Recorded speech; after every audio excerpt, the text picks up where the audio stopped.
नमस्कार दोस्तों, स्वागत है आप सभी का इस वक्त की सभी बड़ी खबरों और मुख्य समाचार की वीडियो में। तो आइए जानते हैं कि इस वक्त की पहली बड़ी खबर क्या निकल के आ रही है।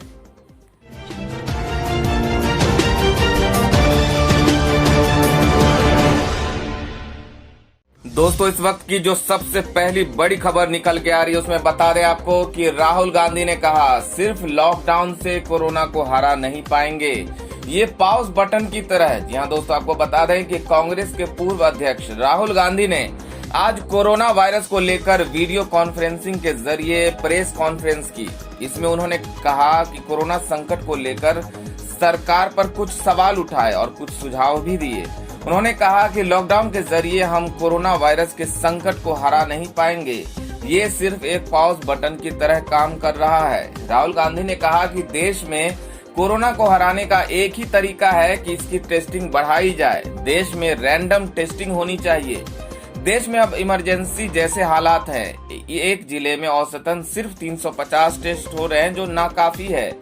राहुल गांधी ने कहा कि देश में टेस्टिंग की दर बहुत कम है और इसके चलते ही हमें कोरोना वायरस के मरीजों की सही संख्या के बारे में पता नहीं चल पा रहा है। जब देश से लॉकडाउन हटेगा तो कोरोना वायरस का खतरा और बढ़ेगा। हमें इस सच्चाई को समझना होगा। राहुल गांधी ने आगे कहा कि केंद्र सरकार को राज्यों को पैसा देना चाहिए और राज्यों के मुख्यमंत्रियों को और ज्यादा ताकत देनी चाहिए। सरकार के पास गोदामों में अनाज भरा हुआ है और इसे सरकार को गरीबों को देना चाहिए। कोरोना संकट पर बोलते हुए राहुल गांधी ने कहा कि अभी से कोरोना से जीत का दावा करना ठीक नहीं है और अभी तो लड़ाई शुरू हुई है। सरकार को ये समझना होगा कि कोरोना वायरस के कारण देश में आगे चलकर खाद्यान्न की कमी होने वाली है। नौकरियों की भारी पैमाने पर कटौती होने वाली है। सरकार के पास इससे निपटने के लिए क्या प्लान है, इसकी कुछ जानकारी होनी चाहिए। राहुल गांधी ने कहा कि देश में कोरोना संकट के कारण लोगों को खाना नहीं मिल पा रहा है, जो कि सबसे जरूरी है। खाद्य सप्लाई एक बेहद महत्वपूर्ण विषय है और इसी के लिए सरकार को अपने गोदाम गरीब लोगों के लिए खोल देना चाहिए। 10 किलो चावल और गेहूं, 1 किलो दाल, 1 किलो चीनी सरकार को हर हफ्ते गरीब लोगों को मुहैया कराना चाहिए। आज भी कई लोगों के पास राशन कार्ड तक नहीं है, तो ऐसे लोगों के पास खाने पीने का सामान कैसे पहुंचे, इसकी सरकार को चिंता करनी चाहिए। अगली बड़ी खबर में आपको बता दें, देश में कोरोना वायरस से मरने वालों की संख्या 400 के पार हुई। कुल मामले बढ़कर 12,380 हुए। यहाँ दोस्तों, आपको बता दें कि देश में कोरोना वायरस के मामलों की संख्या तेजी से बढ़ रही है। स्वास्थ्य मंत्रालय के जारी आंकड़ों के मुताबिक देश में कोरोना वायरस के मरीजों की संख्या बढ़कर 12,380 हो चुकी है। 414 लोग इस जानलेवा वायरस की चपेट में आकर जान से हाथ धो बैठे हैं। देश में कोरोना वायरस के एक्टिव पेशेंट 10,477 हैं। वहीं अब तक 1488 लोग इस बीमारी से ठीक हो चुके हैं। कोरोना वायरस संक्रमण से अभी तक 414 लोगों की मौत हुई है। कुल 392 मौतों में से महाराष्ट्र में सबसे अधिक 187 मौतें हुई हैं। इसके बाद मध्य प्रदेश में 53, दिल्ली में 32 और गुजरात में 33 मौत हुई है। महाराष्ट्र में कोरोना वायरस के कुल मामले बढ़कर 2,916 पर जा पहुंचा है और यहां 187 लोगों की मौत हुई है। इसके अलावा यहां 295 लोग इस बीमारी से ठीक भी हो चुके हैं। दिल्ली में कुल 1,578 मामले सामने आ चुके हैं और 32 लोगों की मौत हो चुकी है। 40 लोग ठीक हो चुके हैं। वहीं अगर बात की जाए तमिलनाडु में कोरोना वायरस के 1242 मामले सामने आ चुके हैं और 14 लोगों की यहां मौत हो चुकी है। 118 लोग इस बीमारी से ठीक हो चुके हैं। वहीं गुजरात में कोरोना वायरस के कुल 766 मामले सामने आए और यहां 33 लोगों की मौत हुई है। स्वास्थ्य मंत्रालय ने देश में कोरोना वायरस के संक्रमण की अधिकता वाले 170 हॉटस्पॉट की जिलों की पहचान की है। इसके अलावा संक्रमण के प्रभाव वाले 207 ऐसे जिले भी चिन्हित किए हैं जो हॉटस्पॉट नहीं है, लेकिन संक्रमण की वृद्धि दर को देखते हुए ये जिले संभावित हॉटस्पॉट की श्रेणी में रखे जा सकते हैं। वहीं अमेरिका में कोरोना से मरने वालों का आंकड़ा 28,000 के पार हुआ। 24 घंटे में ही 2400 से ज्यादा लोगों की मौत हुई है। जहां दोस्तों, आपको बता दें कि कोरोना वायरस के कारण हालात बद से बदतर होते जा रहे हैं और दुनिया का सबसे शक्तिशाली देश अमेरिका इस महामारी के आगे लाचार नजर आ रहा है। यहाँ कोरोना वायरस के नए मामले लगातार सामने आ रहे हैं और मौत का आंकड़ा भी लगातार बढ़ रहा है। अमेरिका में इस समय 6 लाख से ज्यादा कोरोना वायरस के मामले आ चुके हैं। अमेरिका में कोरोना वायरस के कुल 6,44,089 मामले हैं और यहाँ 28,529 लोगों की मौत हो चुकी है। पिछले 24 घंटे में ही यहाँ 2400 से ज्यादा मौत हो चुकी है और बीते दिन में 2479 लोग इस वायरस के कारण अपनी जान से हाथ धो बैठे हैं। अमेरिका में इस समय कोरोना वायरस के 5,66,859 एक्टिव पेशेंट हैं और यहाँ 48,701 लोग इस बीमारी से ठीक भी हो चुके हैं। अमेरिका में न्यूयॉर्क शहर पर कोविड-19 का सबसे ज्यादा असर देखा जा रहा है। दोस्तों, अगली बड़ी खबर में आपको बता दें कि कोरोना के खिलाफ जारी रहेगी सख्त लड़ाई, मगर लॉकडाउन में मिलेगी ढील। जानिए क्या है सरकार के निर्देश। दोस्तों, आपको बता दें कि सोमवार से लॉकडाउन में सशर्त छूट की गाइडलाइन जारी कर सरकार ने कोरोना वायरस के खिलाफ लंबी लड़ाई का रोडमैप सामने रखा है। गृह मंत्रालय ने साफ कर दिया है कि कोरोना वायरस के मामलों कंटेनमेंट एरिया में ये छूट लागू नहीं होगा और किसी इलाके कोरोना का नया केस आने के बाद वहां कंटेनमेंट प्लान लागू हो जाएगा और ये छूट समाप्त हो जाएगी। वहीं स्वास्थ्य मंत्रालय ने सभी राज्यों को अपने यहाँ रेड, ऑरेंज और ग्रीन जोन में विभाजित करने का निर्देश दिया है।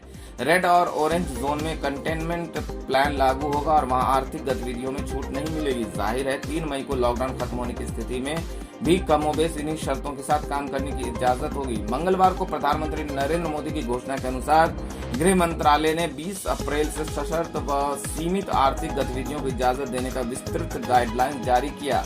गृह मंत्रालय के अतिरिक्त सचिव गोविंद मोहन ने साफ कर दिया कि इन छूट का मतलब कोरोना प्रभावित इलाकों में लॉकडाउन से राहत नहीं निकाला जाएगा।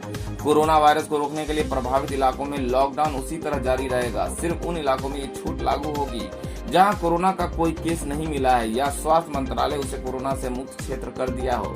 जिन इलाकों में छूट मिली भी है वहां लोगों को सोशल डिस्टेंसिंग का पालन कर अनिवार्य रूप से मास्क भी लगाना होगा। दोस्तों, अगली बड़ी खबर में आपको बता दें कि बढ़ सकती है तबलीगी जमात की मुश्किलें। दिल्ली पुलिस ने गैर इरादतन हत्या का केस दर्ज किया।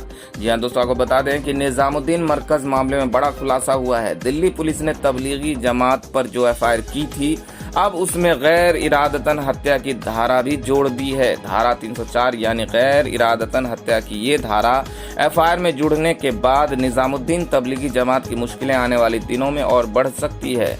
जमात से जुड़ी एक और बड़ी जानकारी सामने आई है। इसके मुताबिक जमात के कार्यक्रम में इतनी भीड़ इसलिए हुई थी क्योंकि उनसे पहले पैसे लिए गए थे। वहीं दूसरी ओर बिहार में तबलीगी जमात के 17 विदेशी नागरिकों को जेल भेज दिया गया है। इन लोगों को वीजा नियमों के उल्लंघन के केस में जेल भेजा गया है।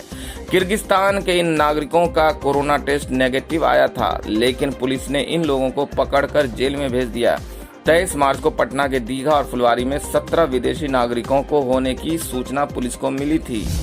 दोस्तों, अगली बड़ी खबर में आपको बता दें कि दिल्ली में यमुना किनारे जमा थे सैकड़ों लोग। सीएम के आदेश के बाद भेजा गया शेल्टर होम। दोस्तों, बता दें आपको कि कोरोना वायरस ने देश दुनिया में तबाही मचा रखी है। कोरोना के कारण दुनिया के कई देशों में लॉकडाउन है। भारत में भी इस गंभीर बीमारी के कारण 2 बार लॉकडाउन किया गया है। पहले लॉकडाउन को पूरा करने के बाद 15 अप्रैल से दूसरी बार इसे सरकार द्वारा लागू कर कोरोना के संक्रमण की चेन को तोड़ने का प्रयास किया जा रहा है। ऐसे समय में लोग अपने घरों में कैद हैं। वहीं कुछ लोगों की तस्वीर आई है जो बेघर हैं और यमुना के पुल के नीचे फिलहाल दिन काट रहे हैं। जी दोस्तों, आपको बता दें कि इधर दिल्ली के सीएम अरविंद केजरीवाल ने कहा कि यमुना घाट पर मजदूर इकट्ठा हुए हैं, उनके लिए रहने और खाने की व्यवस्था कर दी है, उन्हें तुरंत शिफ्ट करने के आदेश दे दिए हैं।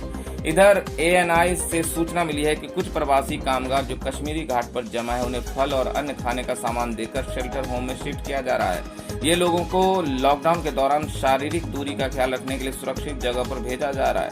बता दें कि दिल्ली के कई सरकारी स्कूलों में शेल्टर होम्स चल रहे हैं, जहां लोगों को रहने के साथ खाने की व्यवस्था कर दी है। भीड़ जमा होने से लॉकडाउन के नियमों का उल्लंघन हुआ था। वैसा ही नजारा आज यहाँ यमुना के किनारे नजर आया।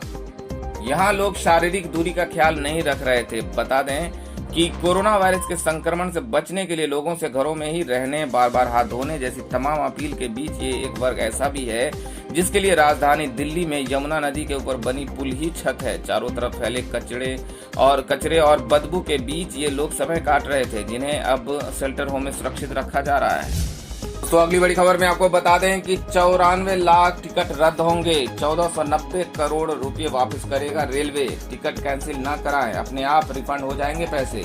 बता दें आपको कि भारतीय रेलवे यात्रियों को करीब 1490 करोड़ रुपए रिफंड करेगा। ये राशि रद्द होने वाले 94 लाख टिकटों के एवज में लौटानी होगी। ये टिकट यात्रियों ने देशव्यापी लॉकडाउन लागू होने से पहले बुक कराए थे। रेलवे के शीर्ष अधिकारियों ने कहा कि 22 मार्च और 14 अप्रैल के बीच बुक कराए गए 55 लाख टिकटों के लिए 830 करोड़ रुपए रिफंड करने होंगे। रेलवे ने 21 दिनों का लॉकडाउन लागू होने के 3 दिन पहले 22 मार्च को पैसेंजर ट्रेन सेवाओं को व्यापक तौर पर निलंबित कर दिया था। अधिकारियों ने बताया कि 15 अप्रैल और 3 मई के बीच की यात्रा के लिए 39 लाख बुकिंग के 660 करोड़ रुपए लौटाने होंगे। देश में पहले 25 मार्च से 14 अप्रैल तक 21 दिनों के लिए लॉकडाउन लागू किया गया था। मंगलवार को प्रधानमंत्री नरेंद्र मोदी ने 3 मई तक लॉकडाउन बढ़ाने की घोषणा की। रेलवे ने 15 अप्रैल से शुरू होने वाली यात्रा के लिए बुकिंग नहीं रोकी थी। रेलवे ने कहा कि जिस अवधि की ट्रेन सेवा निलंबित की गई है उस दौरान के लिए बुक टिकटों पर सभी यात्रियों को पूरे पैसे लौटाए जाएंगे और सुविधा शुल्क की कटौती नहीं की जाएगी। सोशल मीडिया पर लोगों ने कहा कि रेलवे ने रिफंड के दौरान हर ऑनलाइन बुकिंग पर सुविधा शुल्क की कटौती की है। तो अगली बड़ी खबर बिहार से आ रही है कि बिहार के सिवान, बेगूसराय, नालंदा और नवादा जिले के हर घर की होगी स्क्रीनिंग। आज से शुरू होगा अभियान। लॉकडाउन के दूसरे फेज में बिहार के 4 जिले सिवान, नालंदा, नवादा, बेगूसराय में हर घर की स्क्रीनिंग करने का काम आज से शुरू होने जा रहा है। वहीं पटना जिले के सभी बॉर्डर को सील करने का आदेश डीएम ने दे दिया है। पटना के डीएम ने कहा कि देश भर में कोरोना वायरस का संकट तेजी से बढ़ता जा रहा है। ऐसे में जिला प्रशासन ने राजधानी के बॉर्डर को पूरी तरह से सील कर दिया है। इसके बाद अब सिर्फ आपातकालीन स्थिति में जिले में आने जाने की अनुमति दी जाएगी। डीएम ने इस पूरे मामले की जानकारी देते हुए बताया कि पटना आने वाले और जाने वाले जितने भी रास्ते हैं उस पर पुलिस बल की तैनाती कर दी गई है। साथ ही उन्होंने बताया कि अनावश्यक रूप से पटना जिले की सीमा में प्रवेश करने की अनुमति नहीं दी जाएगी। दूसरी तरफ स्वास्थ्य विभाग के प्रधान सचिव संजय कुमार ने कहा कि सिवान में हर घर में जांच टीम जाएगी। उन्होंने ये भी कहा कि स्वास्थ्य कर्मियों को हर तरह का सामान उपलब्ध कराया जा रहा है। अभी तक 70 लोग पॉजिटिव हुए हैं। 40 मरीज पॉजिटिव में एक्टिव हैं और कल से 4 जिलों सिवान, बेगूसराय, आपको क्षमा कीजिएगा कि आज से 4 जिलों सिवान, बेगूसराय, नालंदा और नवादा में घर घर टीम जाएगी। हर किसी की स्क्रीनिंग होगी। 1 मार्च से 23 के बीच जो भी लोग बाहर से आए हैं उनकी जांच होगी। ये चुनौती है और हम सभी लोगों की भलाई के लिए है। किट अभी पर्याप्त है और कल से पटना एम्स में भी जांच होगी। अगली बड़ी खबर निकल के आ रही है कि तेजस्वी यादव ने नीतीश कुमार को लिखा खत, कहा गरीब प्रवासियों को उनके घर पहुंचाएं। जी दोस्तों, आपको बता दें कि कोरोना वायरस ने देश और दुनिया में कोहराम मचा रखी। वहीं तेजस्वी यादव ने बिहार के सीएम नीतीश कुमार से मांग की है कि बिहार के गरीब प्रवासी को बिहार वापस बुलाया जाए। तेजस्वी ने प्रेस रिलीज जारी कर लिखा कि विदेश से आए लोगों को घर पहुंचाया, अब गरीबों को उनके घर पहुंचाया जाए। तेजस्वी यादव ने लिखा कि प्रवासी मजदूर भाइयों का वीडियो देखकर मैं दुखी हो गया। मजदूर और मजलूम वर्ग का सूरत और मुंबई में अपने घर लौटने के लिए सड़क पर उतरना सरकार की असंवेदनशीलता को दर्शाता है। सरकार गरीब मजदूर बंधुओं को उनके घर तक सकुशल पहुंचाने की व्यवस्था क्यों नहीं कर पा रही है। वहीं आपको बता दें कि जैसे विदेशों से जो लोग आए उनकी स्क्रीनिंग कर उन्हें अपने घर तक तो पहुंचाया गया, उसी तरह देश के सभी गरीब प्रवासी लोगों की स्क्रीनिंग कर उन्हें भी घर में भेजा जाए। उन्होंने कहा कि एक छोटे से रूम में 20 से अधिक गरीब मजदूर रहते हैं। क्या सरकार नहीं जानती वहां कैसी फिजिकल डिस्टेंसिंग है? 100 मजदूर एक शौचालय का प्रयोग करते हैं। अगर उन्हें देश भर में खड़ी रेलगाड़ियों में फिजिकल डिस्टेंसिंग का ख्याल रखकर वापस घर भेज दिया जाए तो क्या दिक्कत है? हमारे कार्यालय से दिन भर में हजारों मजदूरों से बात कर उनकी मदद की जा रही। अब उनके पास पैसा, राशन पानी कुछ नहीं है। जिसके पास है वो भी अपने घर जाना चाहते हैं। तेजस्वी यादव ने कहा कि इस देश में अमीर और गरीब के लिए अलग अलग कानून नहीं हो सकता। बिहार सरकार तुरंत गुजरात, महाराष्ट्र, दिल्ली और पंजाब सरकारों से बात कर सभी बिहारियों को वापस लाएं। संकट की घड़ी में हम उन्हें ऐसे नहीं छोड़ सकते। ये सरकार की नैतिक जिम्मेदारी है। दिल्ली से यूपी और बिहार में लाखों मजदूर आए, क्या उनमें से कोई एक भी पॉजिटिव केस मिला? आपसे हाथ जोड़कर आग्रह है कि सभी को अपने प्रदेश वापस बुलाइए, उनको क्वारंटाइन करिए, टेस्ट कराइए, लेकिन बुलाइए। मुसीबत की घड़ी में हर कोई अपने घर लौटना चाहता है। तो दोस्तों, ये थी अब तक की सभी बड़ी खबरों और मुख्य समाचार की अपडेट। सभी ताजा समाचारों एवं मुख्य समाचार की अपडेट पाने के लिए चैनल को सब्सक्राइब कर लें और वीडियो को लाइक करके अपने सभी दोस्तों में फेसबुक और व्हाट्सएप पर शेयर भी जरूर कर दें। धन्यवाद दोस्तों।